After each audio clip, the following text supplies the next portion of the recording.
আমার কাছে মনে হয় প্রতিটা মেয়েরই একটা স্বপ্ন থাকে, তার একটা ঘর হবে, যে ঘরটাকে সে মনের মতো সাজাবে। তো আমার স্বপ্নটা ছিল আকাশচুম্বী।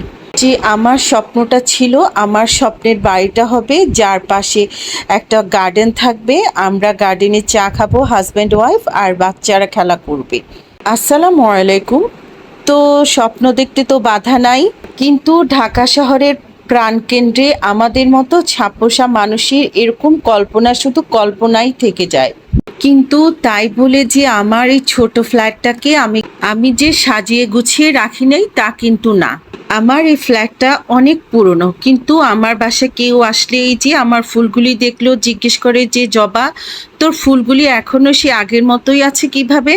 এই যে এই ফুলটা দেখতে পাচ্ছেন, এটার বয়স কিন্তু 18 বছরের মতো হয়ে যাবে। তো নিশ্চয়ই এখন আপুরা কাগজ কলম নিয়ে আমার বয়সের হিসেবে বসে গেছেন।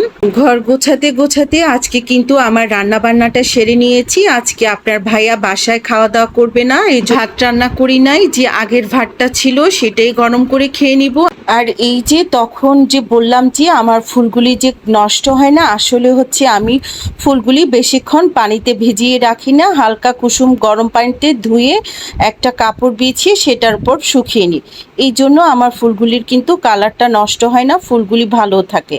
আর্টিফিশিয়াল ফুলগুলি ভালো রাখার টিপস অ্যান্ড ট্রিক্স দিতে দিতে আমি কিন্তু স্কুলের উদ্দেশ্যে রওনা দিলাম। এই জায়গাটা হচ্ছে ধানমন্ডি 32 নাম্বার, বৃষ্টি ভেজা ধানমন্ডি 32 নাম্বার। কি চমৎকার না রাস্তাটা, যেতে যেতে একদম চমৎকার একটা ফিলিং পাচ্ছিলাম। তো এতক্ষণ আমার সাথে সাথে যারা মন্ত্রমুগ্ধের মতো ধানমন্ডি 32 নাম্বারের রাস্তাটা দেখছিলেন, লাইক দিতে ভুলে গেছেন, একটা লাইক দিয়ে দিবেন। আর এই তো সব বাচ্চাদের দেখে আমার কাছে মনে হচ্ছে সব বুঝি আমার নিজের বাচ্চা। তো বাচ্চারাই আমাকে দেখে এগিয়ে আসলো, তারপরে ওদেরকে আইসক্রিম কিনে দিলাম, আমি নিজেও একটা খেলাম। তারপর এই তো বাসায় এসে মুভি দেখতে দেখতে খেতে বসে গেলাম। আর ওই যে বলেছিলাম যে আপনাদের ভাইয়া আজকে বাসায় ভাত খাবে না, তো আমি এই জন্য আজকে বিছানায় বসে আয়েশ করে মুভি দেখতে দেখতে খাওয়া দাওয়াটা করছি। আর ওই যে আমার স্বপ্ন ছিল আমার একটা বাড়ি হবে, দক্ষিণা জানালা থাকবে, সাথে একটা শিউলি ফুলের গাছ, শিউলি ফুলের ঘ্রাণে আমার পুরো বাড়ি মুখরিত থাকবে। আসলে আমাদের স্বপ্ন অনেক কিছুই থাকতে পারে, কিন্তু আমাদের যা আছে তা নিয়ে সুখে থাকার নামই হচ্ছে জীবন।